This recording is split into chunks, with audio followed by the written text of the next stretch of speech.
Welcome back to the Devy Degens, where we talk college ball. Who's rising, who's falling, who's under the radar. We talk about it all. I am SC, that is Tommy, and we are the Devy Scouts. Breaking down the hate, man, we call it like we see it. Finding all the gems while the rest just sleeping. Freshmen to the league, we ahead of the curve. Picking out the next star, put them on the reserve. From the big time schools to the deep cut finds. Gotta know who's next when it's draft day time. Stock rising, playmaking, watch them ball out.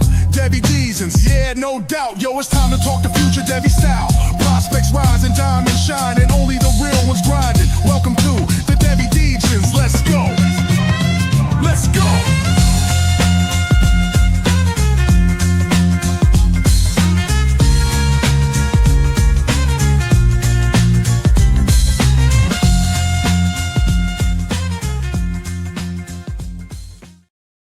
Woo, buddy, I don't know about you, but every time that intro drops, I get hyped because it's just like, we're about to talk football Devy style, right? But above that, there's something that says, from the top schools to the uncut gems, right? We're not just looking at these programs that we're seeing on national television, right? We're looking at the programs deep. We want to find out who is really standing above the rest and making an impact that you might want to take that risk in your Devy leagues or even C2C to have them on your leagues, So this is exciting. These are opportunities for all these young men, these great athletes to make a name for themselves on the college field and really build up that draft stock for them. This is we love Devy. This is what we do. So exciting conversation here. But as you know, we like to bring the heat, right? Me and Tommy are great chefs. We love cooking a nice steak. We love doing some burgers. 'Tis the season. Clean your grills out, do some burgers out on the grill, all that kind of stuff. But with that, if you can't stand the heat, get out of the kitchen. And we're gonna come in hot with our hot takes. In the kitchen. I'm gonna start it first here with IDP. IDP is a little bit here, but we're gonna go IDP, and I'm gonna say Texas linebacker, edge rusher, Colin Simmons will be a top 5 draft pick when draft eligible in 2027 and lead the SEC in sacks in his sophomore year. This kid's 6'3", 240 pounds, led the team in sacks as a freshman in Texas last year, with 9 after seeing the 13th most snaps on the team. Now, let me rephrase that again. He led Texas in sacks this past season with a total of 9, and he saw the 13th most snaps on the team, meaning he was 13th on the depth chart in snaps there, and he still came out and dominated. He wasn't, starting technically. He wasn't on the field every single play as some of the other ones were. Some of the guys that did, are going pro as well. This guy is just a phenomenal athlete all around. He has great movements around the edge. He knows how to put his hands in the blocker's face. He knows what he needs to do to add pressure to the quarterback. And I think he's just scratching the surface. I think we just now see him like, okay, he definitely went into the college game and he understood what he needs to do. And now we're going to actually see what the coaches do and what he can improve on his game. The slight little bits that changed, right? Maybe it's adjusting his hands a little bit quicker. Maybe it's his feet kind of moving or his swim moves coming around. All these little things are going to progress with him as he goes. But I'm excited to see what he does moving forward. But I definitely think he could lock himself into a top 5 draft pick come that 2027 draft. What are your thoughts on him? Yeah, definitely. If he's able to continue to progress as a linebacker instead of just a full-time edge rusher, then yeah. Length. I'd really like to see what his length numbers are. I mean, 6'3", 245, maybe a little bit on the short side for a full-time edge rusher. Right. You're starting to look like kind of like a Derek Barnett at that point. That's what really hindered Derek Barnett with Right. his kind of with his draft rating was his length. That's why Myles Garrett was considered a much better prospect because it's so much longer, quick twitch, stuff like that. Sure. But Colin Simmons, I mean, he was top 20 in the country in sacks as a true freshman. So yeah, Sure. he definitely has a shot to keep progressing. And we'll see what his numbers look like 2 years from now. We'll see what his weight looks like 2 years from now. Right. 6'3", 245. Good linebacker size. Right. I don't know about full-time edge rusher size, though. For sure. And you got to think, they have another solid linebacker there in Anthony Hill Jr., who's a top prospect a lot of people will look at, and it's going to be nice to see them grow this season as possibly two stars off the field, right out the gate. So, I mean, Texas, we're going to talk, a little bit about their offense as well, but their defense is definitely star-studded for what they need to do, right? So it's exciting to see what Texas football has come. Last episode, I was talking about Vince Young, and that Texas team got me into it. And now we're kind of seeing this wave of them in the SEC and actually coming in. Like now they actually get. There's no longer, oh yeah, we're playing in the Big 12, right? Because whatever conference you're in, if you're not in the SEC, there's always going to be a dink on your armor there to say you didn't play in the SEC. They can't say that about Texas anymore, so it's going to be exciting to see what they do with this new offense, new defense that they have going in. But let's go to one of your hot takes. Tell me what you got. Well, kind of a guy that we were looking at a couple years ago, but now he's kind of jumping back on the radar a little bit. J. Michael Sturdivant. I think he's really going to become Devy relevant again for Florida in 2025 after transferring there. A lot like Elijah Badger last season, Sturdivant's going to end up being DJ Lagway's go-to receiver. I think his experience should go a long way in leading that young wide receiver room, and he's reported to be running a sub 4.4. So if that's the case, he's going to start jumping up some draft boards. Sturdivant's definitely been a wide receiver on watch since he's entered. Would you say, because I'm high on Lagway, so that's that's just truthful. I'm just super high on Lagway. I love what I see on the tape from him from high school to his first season in college. It looked good, and he actually looked better than Mertz. I felt the offense ran smoother when he was on the field. Granted, he had his rookie mistakes or his freshman mistakes, excuse me, but that happens with them all, right? No, it's rare that the freshmen go in there and you don't see little things that affect their game. And it's like, all right, how do you improve it? I think Lagway has that NFL caliber type of talent. He has the mindset of, hey, if I throw an interception, I'm going back out or going out, coming back in to just say, hey, that happened. Next drive. With Sturdivant, a veteran wide receiver, that's always good because he knows how to get in and out of his cuts. Maybe adjusting to a Florida offense is definitely different. But I would say Sturdivant's been a Devy Fowler in a sense, but not because of him, but because he hasn't had that solid, truthful quarterback play, I'd say, right? And now he goes into development.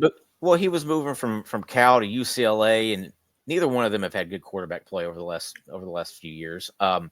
So now he's going to a place where, he's got what is considered the top Devy quarterback in the in all of Devy, right?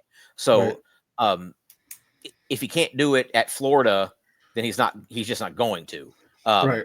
But I think he's going to be a lot like what Elijah Badger is right now and really start progressing along. And I will say, when we talk about these Devy wide receivers, we're not saying they need to throw up, 90 receptions and 1,000 yards. I think if he comes out and has 60 receptions, just under 800 yards and 5 or 6 TDs, that's really good. I like that. I'm like, okay, I see that. Put up good film, because that's what's going to get you there, and then and then supplement that with a good combine. Right. If he's able to do that, he's going to make himself some money and be a fairly high, second, third round type of draft pick. I love you brought up the combine, because in that situation with some of these guys that haven't been consistent through their collegiate career, the combine to me is not meant to drop anyone's stock. It is meant to rise people's stock. So as you mentioned, put up a good film. But now there's still questions because it hasn't been consistent. And now going to combine and show off the talents that you see on the combine field, right? Yeah. To showcase. I think that's something that, can help him. Yeah, the combine only hurts you if you put up questionable film. If your combine numbers support questionable film, right, then you're gonna lose some stock. Sure. If your combine if you put up great film and your combine numbers are slightly lower than what people thought that they were going to be, look at Devin Neal, ran a 4.6.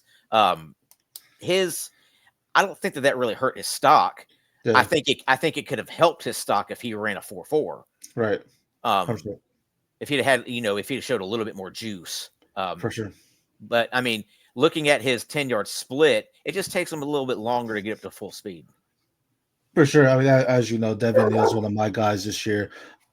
As far as the running back position, this was a guy that if Kansas had a winning record, people would be all over him. But Kansas wasn't good, so it's like, all right, they're just not thinking about it. But it's not him. He did what he could in the game. It was everyone else on the field, unfortunately, for the Jayhawks there.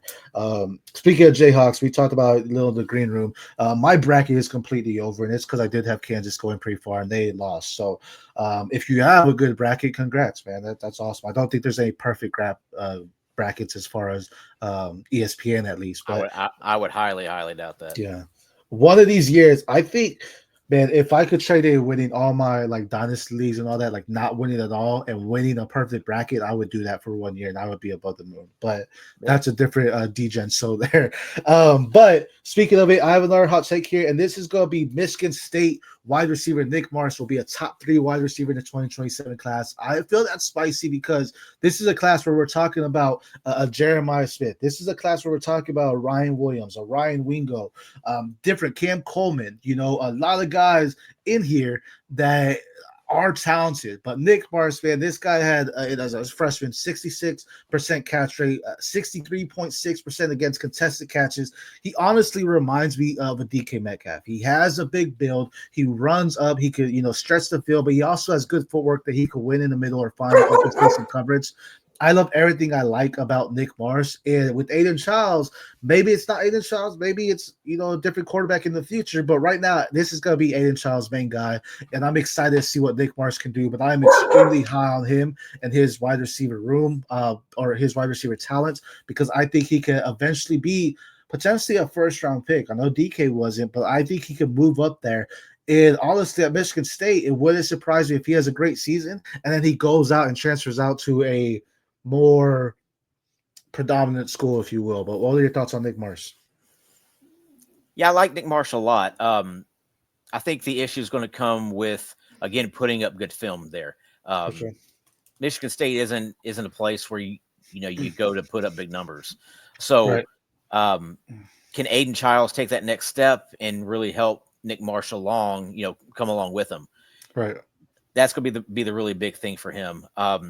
Being a top 3 wide receiver in that class, like you said, that's pretty spicy. Considering you got you got Jeremiah Smith and Ryan Williams and Cam Coleman and sure. Ryan Wingo and Bryant Wesco and TJ Moore, dudes like that. We're gonna talk about a couple more 2027 wide receivers here in just a second, because I've got a good take for a couple of them too. But yeah, he's got great size. I'd like to see him be able to stay on the field a little bit better than what he did. Sure. He missed a game, and he also came out of a couple games pretty early. Right. But as being able to put up those type of numbers as a true freshman, put up right around 650 yards, I think. I think he had 41 catches. But he just has to continue to be able to put up good film. If he can do that, Right. then he can, like we were just talking about, then he can supplement it at the combine, and Right. sky can be the limit for him. For sure. And like I said, I agree with you. So Michigan State isn't really somewhere where you go to put up big numbers. That's why I say he goes in this season, has a good season. I think he is the transfer portal. I mean, transfer portal is alive and well, where if he has a good season as their one, there's going to be a team that goes out there and gets some NIL money to him, So that the NIL is transitioning teams to just be able to go grab some guys and be like, hey, we want you to play here. Here's some money that, you can have. And that's honestly why you're going to see some college players stay later than what they need to as well, not just go out their first year of draft eligibility. Because why, if you're not a first-round pick, why go out and get $100K or whatever it may be as a rookie, drafted in the 3rd round, when you can get $1 million for an extra season, right? So there's going to be a lot of things that change with that as well. But as you mentioned, we're in the kitchen, right? So that is a hot take. But you yourself have some guys in that class as well. Tell me your next hot take.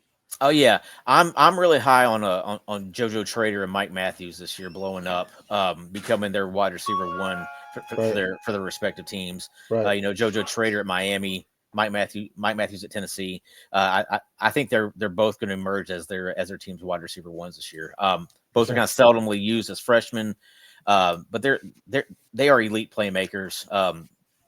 They have really good ball catching skills, really good tracking skills, really good route runners. Mike Matthews proved to be a really good blocker on the edge. So I think both of them have the chance to really blow up and elevate their draft stock here over the next couple of years.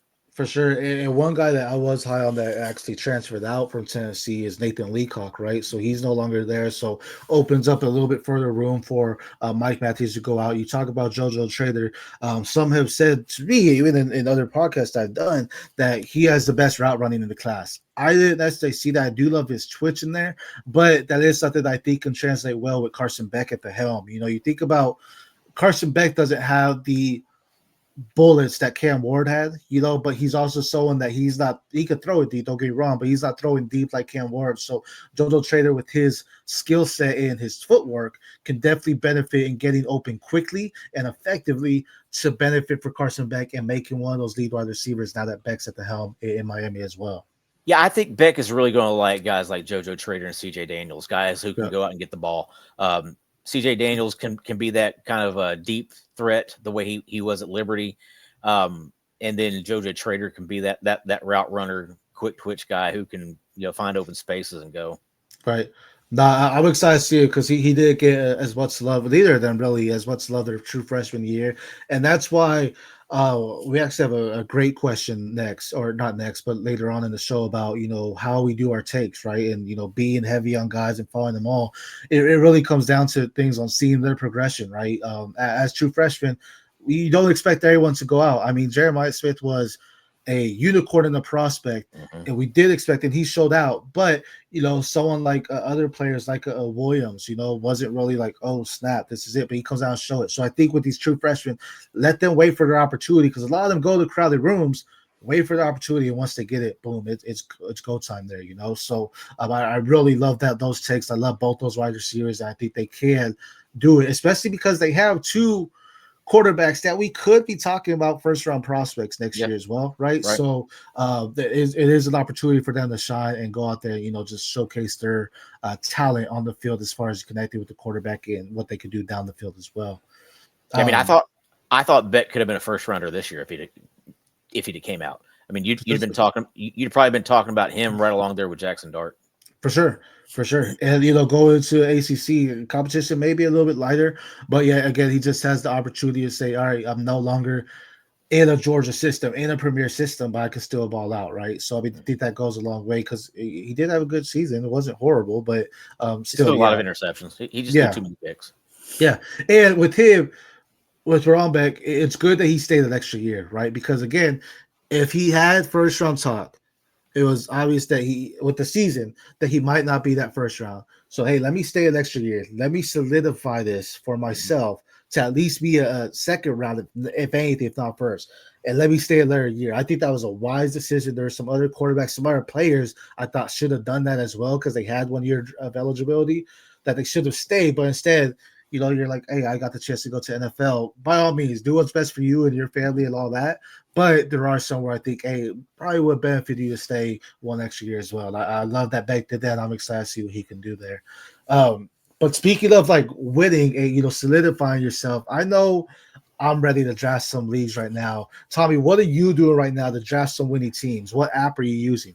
Oh man, just go over to Fast Draft. You don't have to wait on rookie drafts at all. You just get in there and get a taste, build a portfolio that you're able to use in season.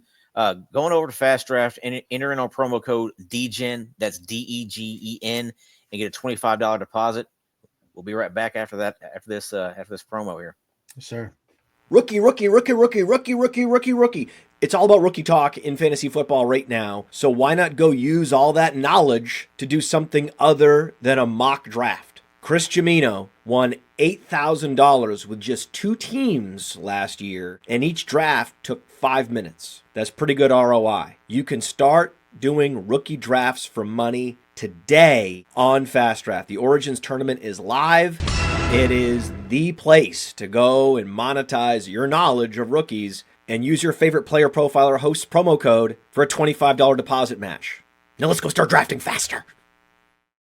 Tell you what, 10 minutes and 8K. I'll tell you what, with these rookie drafts, though, hopefully you're watching these Devy Degens, because we're giving you all the insights to be prepared for those rookie drafts when they come, right? So we have questions and we have answers and we have some mailbag here that we're going to get into. But let's start off with our questions for each other here. Tommy, I'm going to let myself go here first, and it's a question for you. ECU transfer wide receiver Chase Sowell will be the wide receiver 1 for Ohio State, becoming quarterback Rocco Beck's primary target. What are your thoughts there? I'd probably agree with that. I don't see him being a Jaden Higgins or a Jalen Noel, just because he doesn't have that type of speed. He's got good size, but he's more of a kind of a mid 4.5 guy, not a 4.3, 4.4 type of dude like those other two were.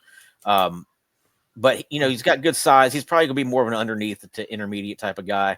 I don't see him being a field stretcher. They also went out and picked up Xavier Townsend out of UCF who can run those deeper routes too. So Chase Soul, got good. He has good size. Was he 6'4", right at about 195 ish? Yeah.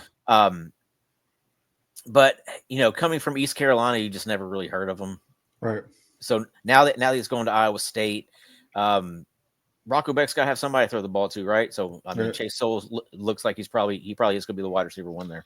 And I will say the biggest knock that I've seen on him is just his ability to stay on the field. He's definitely had some injuries or things that have taken him out of the game. So, health is definitely a matter. And if he could stay healthy for a full season, I think he can have a great year. But as you mentioned, that size is key, for a quarterback that just lost, two stretchers, two speedy guys.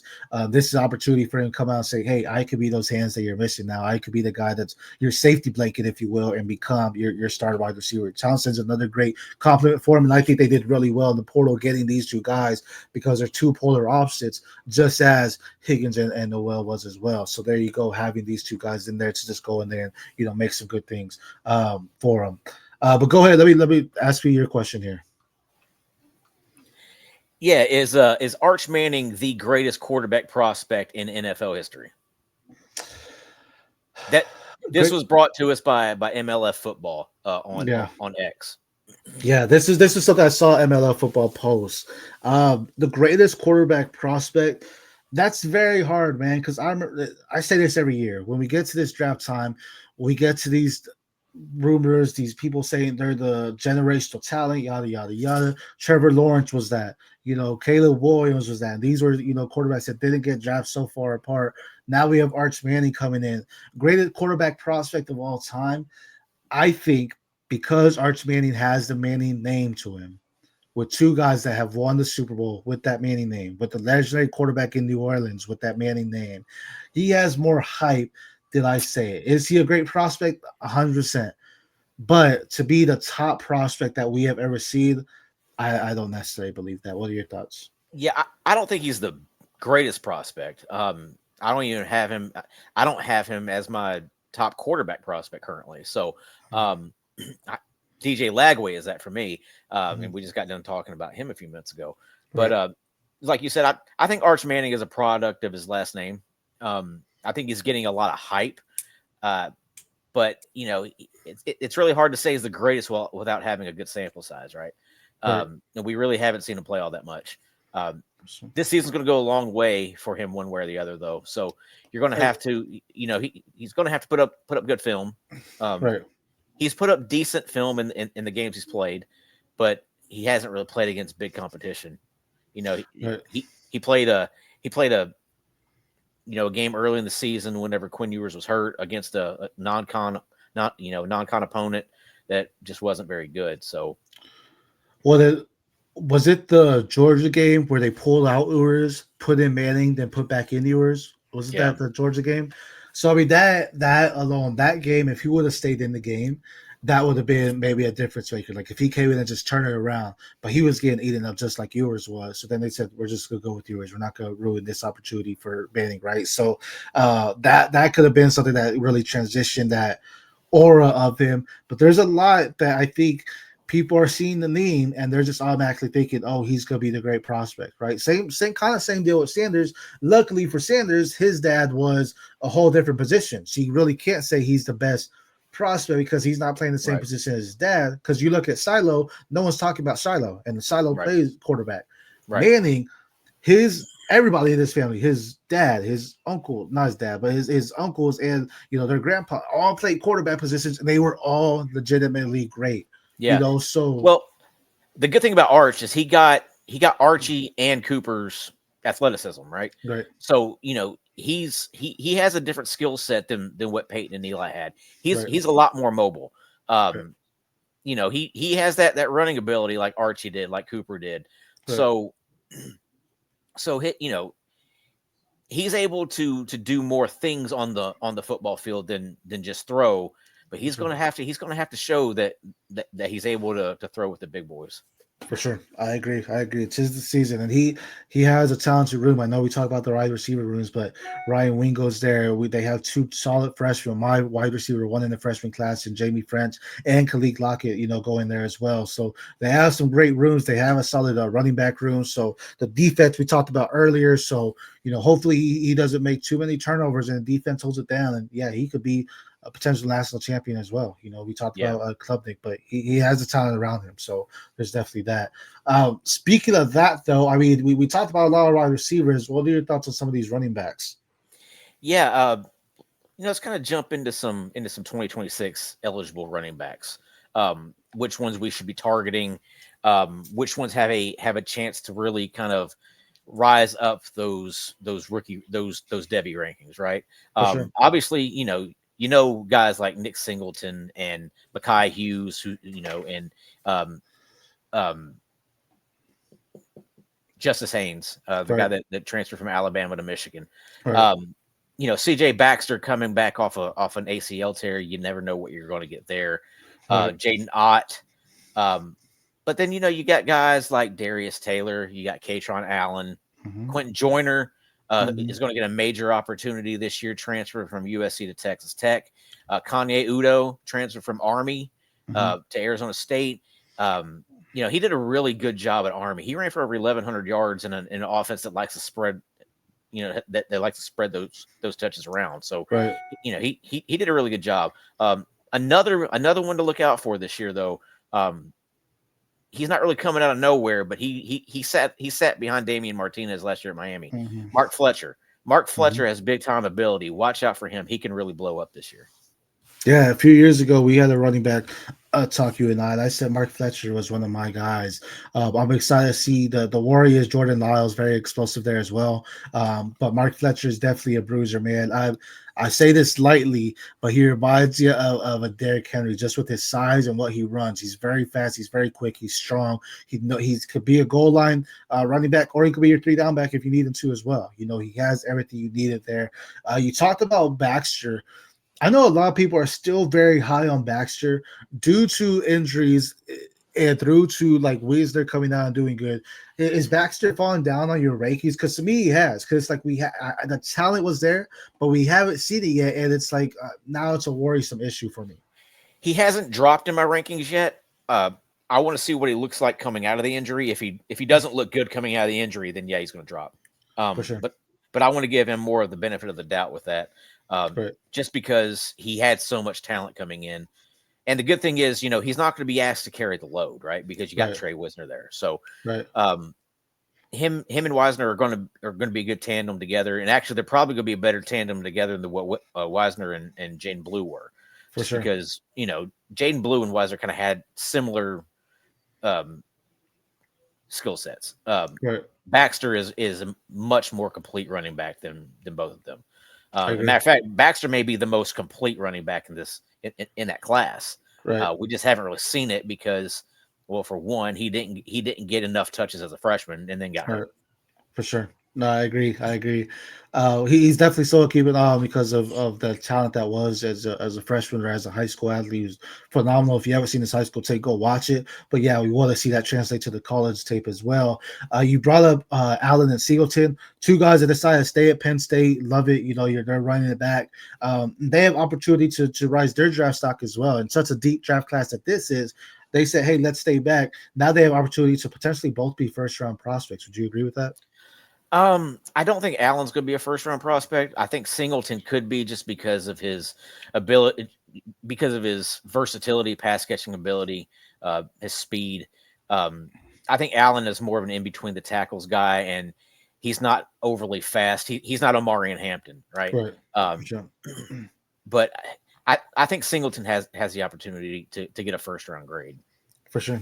And then you also brought up Darius Taylor, one of my guys that I love out of Minnesota. He had a phenomenal freshman season. He had 6 games for 600, 700 yards, something crazy. And then he got hurt. but they came back in the bowl game and dominated. I think he had over 200 yards in that game. Just phenomenal game. And then But he was hurt a lot this season. He was hurt a lot this season. So I mean, right. Once it becomes a trend that you get hurt, you're really going to have to prove otherwise, because the trend, got hurt his freshman year, got hurt his sophomore year. He's going to have to prove that he's able to stay on the field his junior season. Right. Or that he's just going to be maybe a change of pace or a day 3 pick, right? Which, depending on where in day 3, it might not be relevant. So you brought up Kenan Udo, transfer to Arizona State. That one's a big one, because when you come from a school like Army to a program that was just on their bye week in the playoffs, in Arizona State, you have a top quarterback in Sam Levet, or now a top prospect that people are looking at in Levet. That's huge for him as well. So I think this could definitely be something for Arizona State to get a guy. I know they lost Scadaboo, right? So they have someone that needs to be a playmaker for them in the backfield, not necessarily the receivers in the backfield. And I think Udo could definitely be that. I think this could be a great fit for him, because he is a different skill set than what Scadaboo was there for him. Yeah, definitely. And then you got people, out there saying, well, Udo doesn't have the ability to catch the ball in the backfield. How do you know? He played at Army. Yeah. They don't throw the ball. So, wait till he gets into an offense that likes to throw the ball to the back. Maybe he can. And if he proves that he can, now all of a sudden he's a legit prospect. For sure. You also I know you brought up Joyner. We talked a little bit about Joyner in the past episode, but Joyner has a great skill set too at Texas Tech, and they lost Charles Brooks, so he has opportunity to go in there and dominate as well. You brought up Jaden Alt, who returned for another season. He looks great in what he's doing. I think he did well just returning and say, hey, I just want to solidify my spot as well. Justice Haynes is really the one that's curious for me, because he transferred from Alabama to Michigan. There's a lot of things happening in Michigan, right? And this being one of them. Haynes is an explosive runner. He can be a home run hitter. He could be your 3-down back. He has good hands as well. He has the versatility to kind of line up if you need him to elsewhere. So he could definitely be a difference maker for the Wolverines this upcoming season. What are your thoughts on Haynes? Yeah, he's another guy it's kind of like CJ Baxter. He's been hurt a little bit too. Not the same type of injury, but he just kind of had those nicks a little bit. But he's going to have to prove it a little bit too, right? Right. I mean, he hasn't really done a whole lot. So, he shared his time with Jam Miller at Michigan this past season, and honestly, I thought Jam Miller looked better. Yeah. But Haynes has that pedigree, and you're really looking. I mean, we're going to talk about it here in a few minutes about biases with guys coming in as freshmen, right? For sure. Haynes definitely has that bias, just because people have been following him ever since he was a junior, senior in high school. Right, 100%. He just has to prove it now. Another guy I'm big on too. You said Mekhi Hughes transferred from Tulane out to Oregon. This is opportunity for him, because I know they have some running backs too, but he's possibly gonna go in there and become the lead back, just because Noah Whittington has not been healthy. So he's probably gonna go in there and take the lead role, and Whittington's right behind him.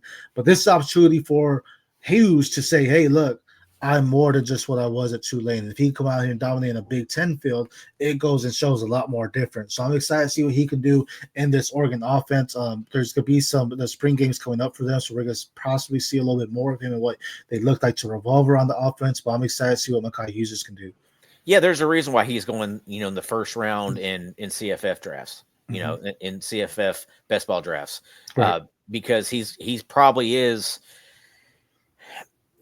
He may be the best running back in the country this year. And joining an explosive Oregon offense that's breaking in a new quarterback. Right. Granted, their quarterback's going to be really good. I'm really, really high on Dante Moore. But Mekhi Hughes is going to be a big time factor in that offense, and it wouldn't surprise me if he ends up running 1,800 yards this year. For sure. In future episodes, we'll have a quarterback talk, and we'll bring up Dante Moore, because we can probably spend a good 10, 15 minutes talking on him alone. So, but yeah, I agree. This Oregon offense, I think, will be more explosive than what it was this past season, because they have someone like Mekhi Hughes, because they have someone like Dante Moore, because Evan Stewart's going to be their guy this year. DeCorian Moore going in there explosive, Kenyon Sadiq. They have different talent all around. So I'm excited to see what they can do at this next level. Let's not forget Jurion Dickey. Jerry on Dickey, if he can stay on the field, Right. I like McClellan more, Jeremiah McClellan. We'll have an Oregon show one of these days that we can go into deep details on both sides of the ball, and then we'll do Oregon, Tennessee. How about that? We'll do one There of we go. those shows there. There we go. But with that, that was our Q&A. Now we're gonna drop into a new segment we're bringing here. This was something we kind of hinted at, this past episode, the last episode. This is our mailbag segment. So what we're doing here is any questions you ask us in the comments on YouTube or on X, or even just us personally, if you ask us a question, we're going to make sure we answer them on the show for y'all. So we had a couple questions come in that we're excited to bring some answers in here. So let's start off with the first one. This is from Amir, who on X, it's at Ski Miko. He asked, who do you think will be the most impactful transfer this Devy season? Tommy, I'll let you start this off. There's a bunch of them. I mean, you're able to look at somebody like Carson Beck at Miami. Mm-hmm. That's a huge transfer there. My favorite, my absolute favorite of transfer this season is Harrison Wallace going to Ole Miss. Mm-hmm. He was Penn State's #1 receiver last year, but they didn't really throw the ball to their wide receivers. So now he gets to go to a Lane Kiffin offense, and he's going to be their #1 receiver. So he's going to showcase what he's got, and I think he's going to end up being a top 5 wide receiver in next year's draft. Yeah.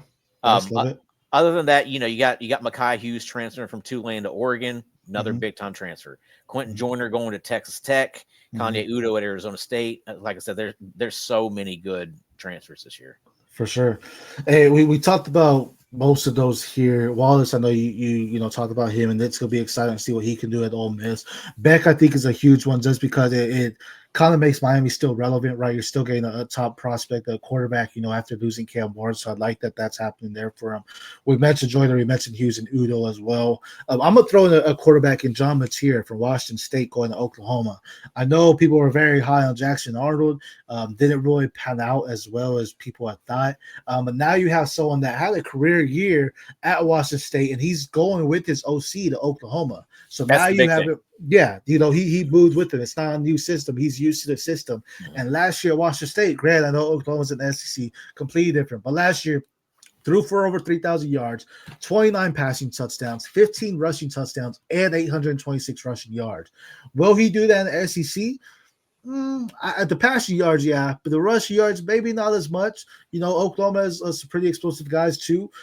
So that's going to be a big one for me, but I think he could definitely raise in the Devy ranks for someone that goes out there. I know eyes will be on Arch, right? Coming from teams that wore Big 12 a couple years ago to now in the SEC, but now they have Mateer, who I think this is going to be a light and day difference from Arnold. Arnold still has some progressions to go through, but I think Mateer can definitely go and do some great things at Oklahoma. Do you have any thoughts on him?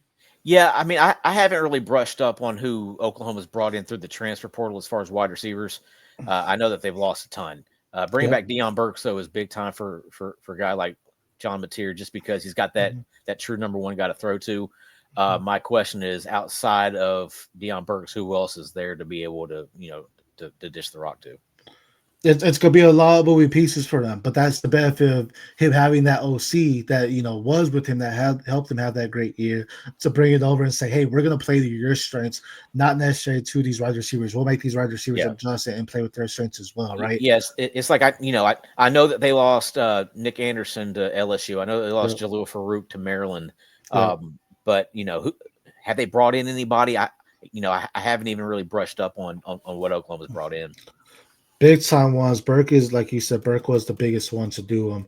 But then they have their running back room as well. Because Taylor Taylor's going to be good. Taylor's going to be really good. Taylor, and then they have who am I thinking of? Saltek as well. No, Saltek transferred out, I do believe, if I'm not mistaken. But that's going to be still big things here. Did he transfer out? Let's see. Saltek is still there. Excuse me. Wide receivers, Jaden Gibson, Deion Burks. Some big ones there for him. So there's going to be a lot, like I said, moving pieces. So this is going to be brand new for him. But with those wide receivers that transferred out, these are the wide receivers that kind of took their names that were the Oklahoma offense. Now it's like, okay, these are this is their opportunity as well, right? So it's not only Mateer's opportunity to step into the SEC, but it's these wide receivers that were playing behind, your Anderson, your Farouk, to say, hey, now you have a shot. Go out there and be what the quarterback has no idea on how you play. Go out there and be his guy as well, right? So there's some big things that could come from him as well. Also, running back, this one I really like. Duke transfer, Star Thomas to Tennessee. No Selden, no Sampson. Dylan Sampson's going pro. RB1 role could be wide open for Thomas. He's 6 foot, 200 pounds, 210, I think. Over 800 all-purpose yards last 2 seasons. And effective in the passing game, which I think could be beneficial to Nico. There was a lot of times where I saw Nico running around where the wide receivers weren't necessarily getting open. This could be something where it's just a flat-out route that you have a running back like Star Thomas be there. You're the Tennessee guy. Well, what are your thoughts on getting a transfer like Star Thomas there now? Star Thomas is definitely going to play. I don't know if he's going to be the RB1 or not, just because you got Deshaun Bishop, you got Peyton Lewis. Both those guys been in the program for, Bishop's been there for 2 years. Peyton Lewis has been there for a year. Both of them got really good playing time last year. Deshaun Bishop looked really good at times too. Right. But Star Thomas, obviously has that kind of that prototype size. He's good, he's done it at two different programs, New Mexico State and Duke. So right. He's kind of a proven guy, but not really proven, as far as the SEC goes. Sure. So he's going to have to come in and kind of and really take over that room in order to be able to be that RB1. Otherwise, you're probably going to be looking at guys like Peyton Lewis and Deshaun Bishop getting more carries just because they know the offense better, right? Right. And speaking of transfers or big time prospects, USC transfer wide receiver Zachariah Brandt, actually went to Georgia, and he has. I feel his Devy stock isn't necessarily down, but I feel it's not. There's starting to be questions, so he needs to go into Georgia, a great, not want to say greater program, but a bigger program, SEC again, to say, hey, I am the guy that can be moved around all around the field. I have the speed to be a top prospect. And I think this is an opportunity for him to be a big impact for a Georgia team that hasn't really had your star wide receivers. It's kind of been overshadowed by some great tight end play, but now they have some. Right. That's the problem. I actually think going to Georgia was kind of a mistake for him. I know that him and his brother were a package deal going there, but a guy who came in to college as being a high-end top prospect, then didn't really do it at USC. Did okay, but wasn't what everybody wanted him to be. Right. Now he's going to go to another program where he's not going to be what everybody wants him to be either. Just because Georgia likes to spread the ball around so much that they don't ever really have a true number one guy. Okay. They did a couple years ago because of Brock Bowers. Brock Bowers was, at that tight end position was a unicorn. He was, he was their fastest guy out there at tight end. Could just run away from everybody. But Zachariah Branch being a smaller guy, for one, so he's going to have to be able to prove he can stretch the field with the speed. But he's going to also have to prove that he can be that number one guy, and I just don't see that happening at Georgia. For sure.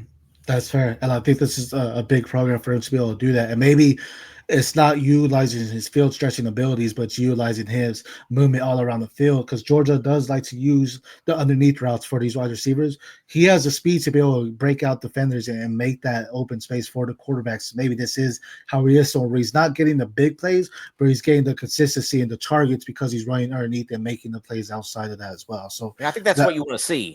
Right. I think that's what you want to see is you want to see him get, you want to see him with 90, 95 targets and 70 catches with, 900 yards. Sure. I just don't know if he's going to get that at Georgia. Right. Yeah. I don't think he's got that over 1,000-yard season, but we need to see a little bit more than what he saw at USC, as you were saying. Right. Next one is from our guy of the Dynasty Degens himself. Nerd Boy takes, Fantasy Nerd Boy asks, does Evan Stewart get his groove back this season? Being the Oregon native here, I'm going to say yes. It's not necessarily getting his groove back.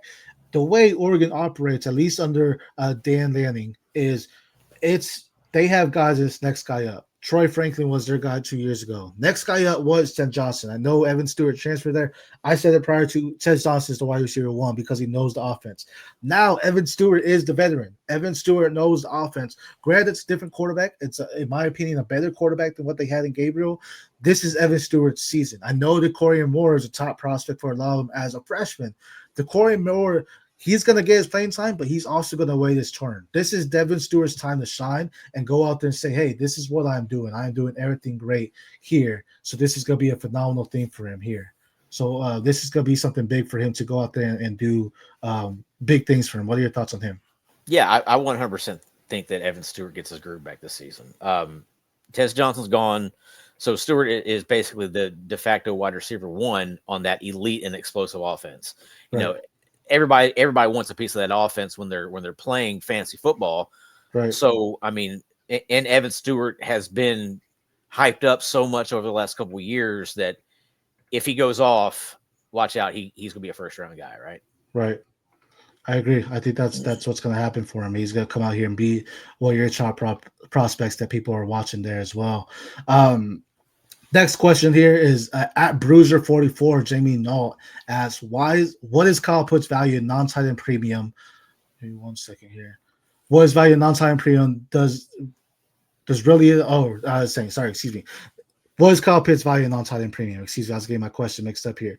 Now, this really isn't necessarily a Devy question here, but we're going to go ahead and answer it. Where is he right now in tight end premiums for you in Kyle Pitts? I currently have him as my tight end 11, so he's just outside the top 10. Okay. That does not include incoming rookies, though. I mean, you got Tyler Warren, you got Colson Loveland, both of them coming in. Both of them are going to be, probably looking at being in that top 10 when they, depending on landing spot, right? Okay. But yeah, I mean, you're going to have you got your Brock Bowers, you got your, T.J. Hawkinson, Sam Laporta, Trey McBride. I'm really high on Isaiah Likely in Baltimore. Go ahead. You got broke up there, so I was going to fill in for you. But go ahead. You said Hawkinson, McBride. Yeah, I'm really high on Isaiah Likely also.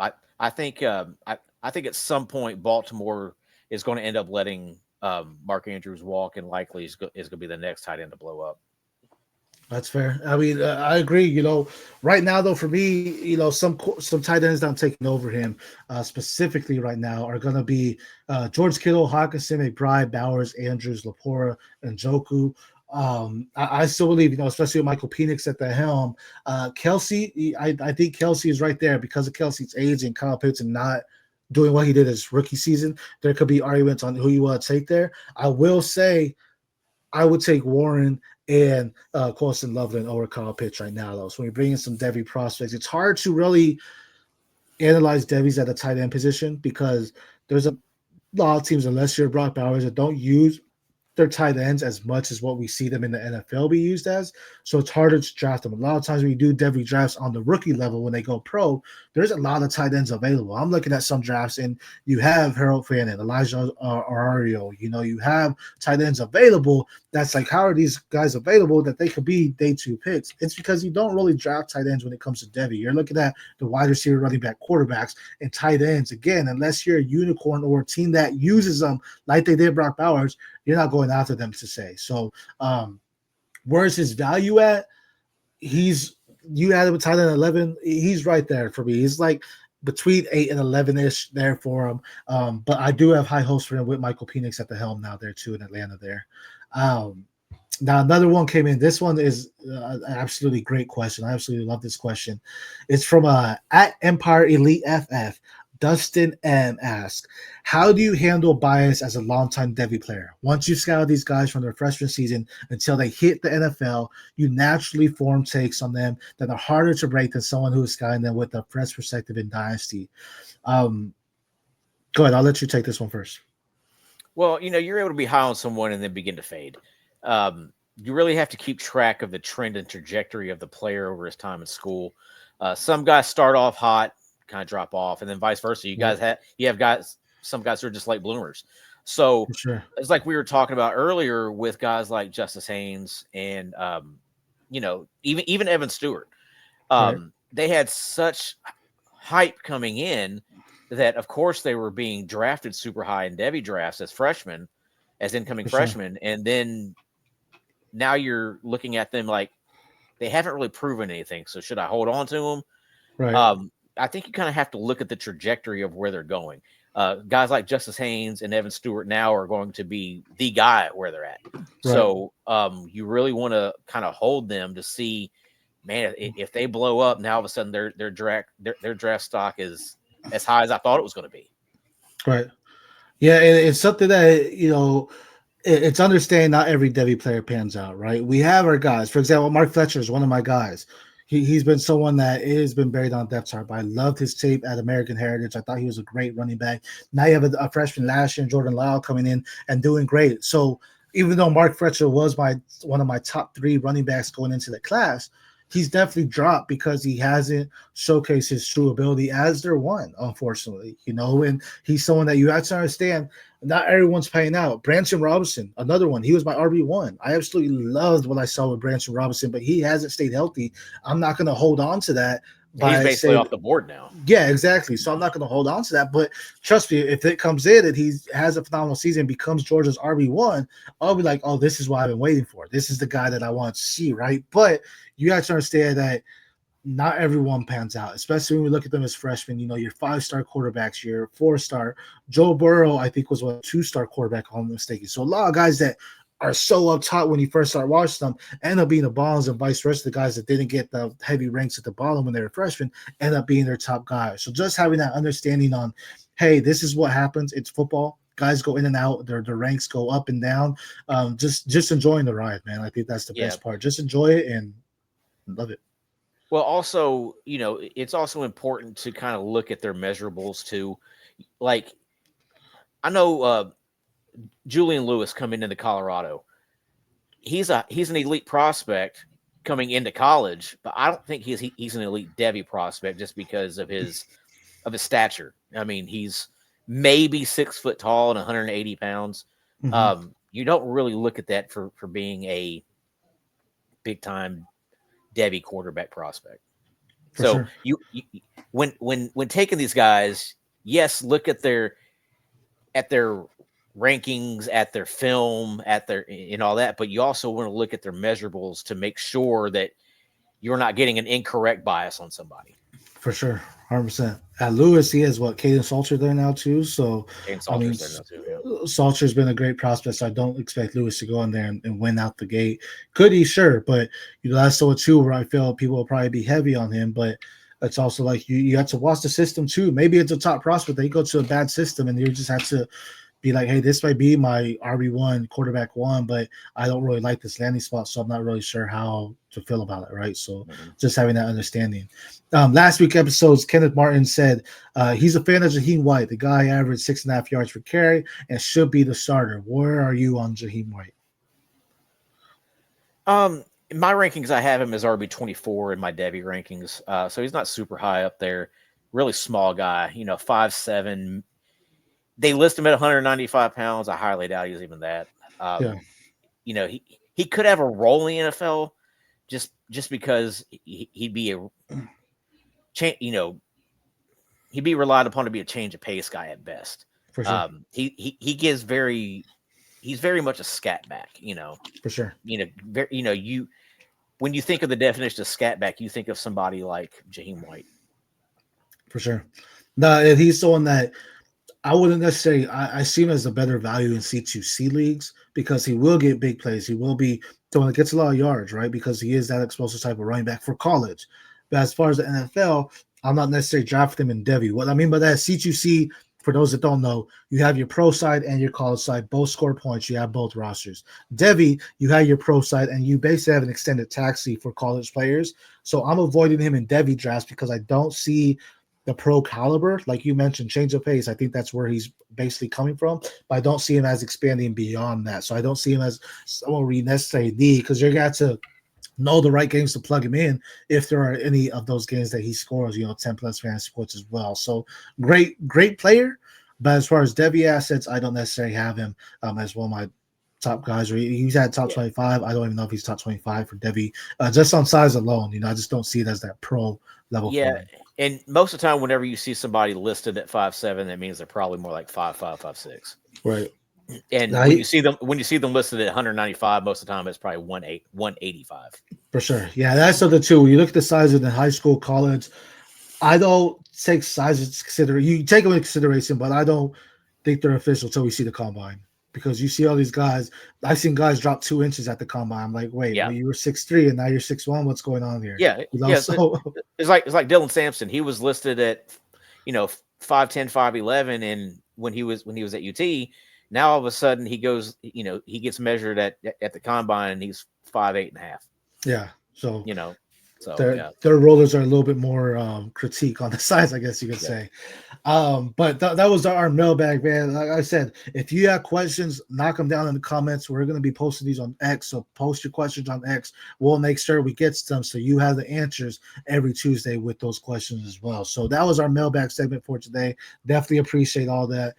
But on top of that, Tommy, if you're looking for up-to-date info on every position, people need to look no further than Player Profiler, right? Yeah, absolutely. You get expert analysis, breaking down positions, talking what's happening in the NFL, like biggest free agents moves, all types of stuff. Just check out Player Profiler. Use promo code DEGENS, DEGENS, for a $25 off your premium subscription.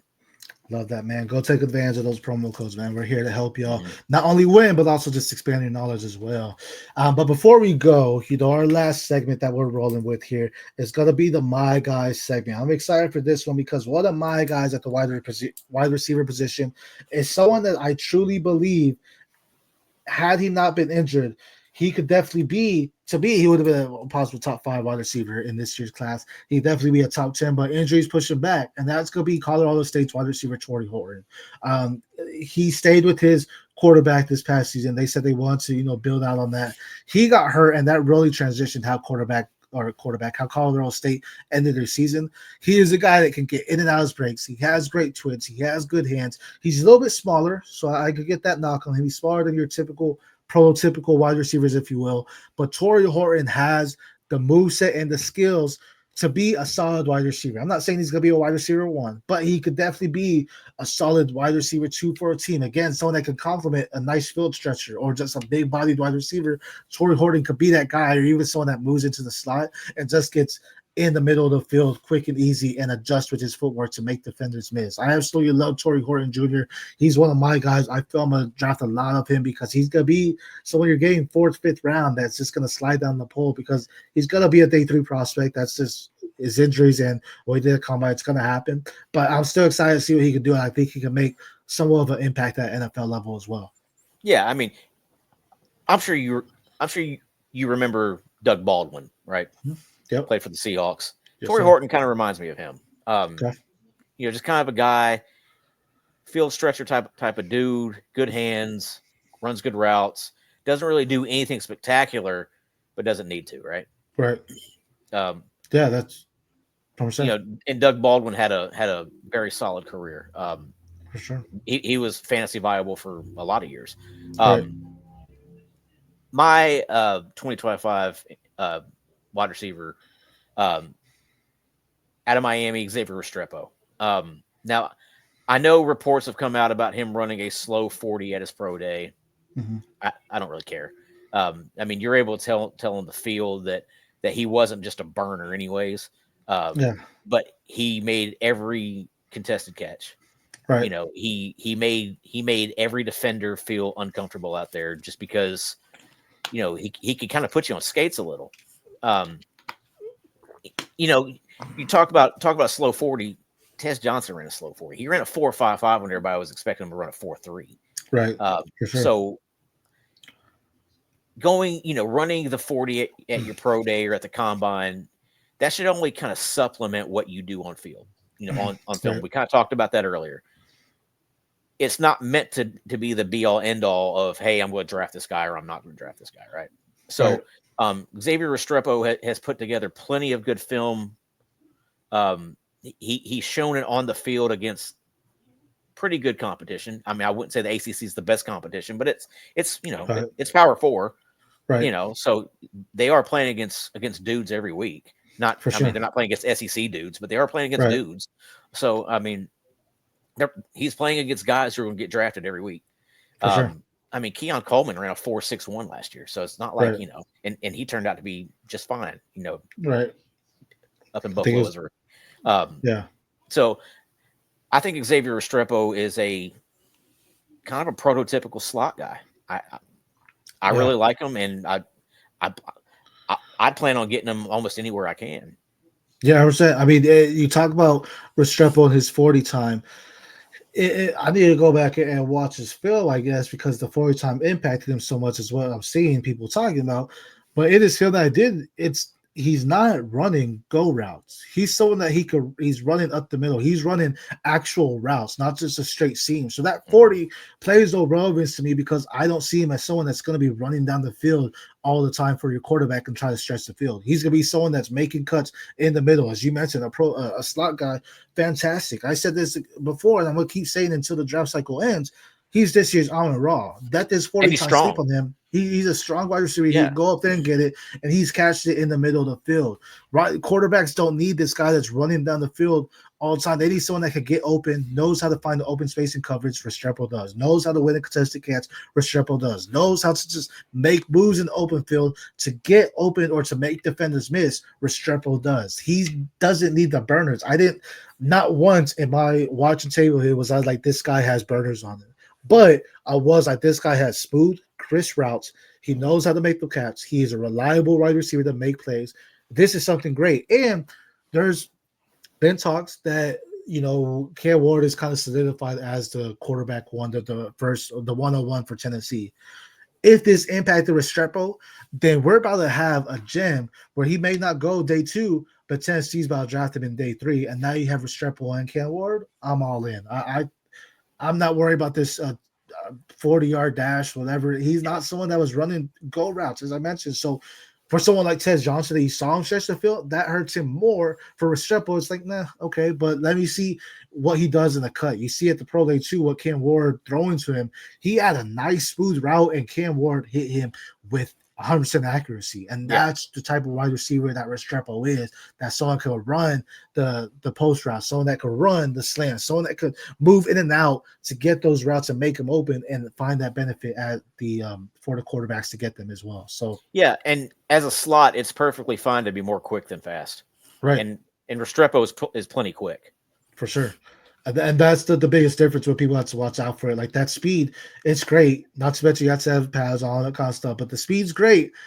But you also have to consider the game. Like, it's for any person, if they run a slow one, go back and watch their tape. Are they someone that they need to rely on that 40 to be that type of speeder? Or are they someone that's like, no, they did more cuts than anything than actually doing certain things like that? So I'd be very interested to see what his 10-yard split was.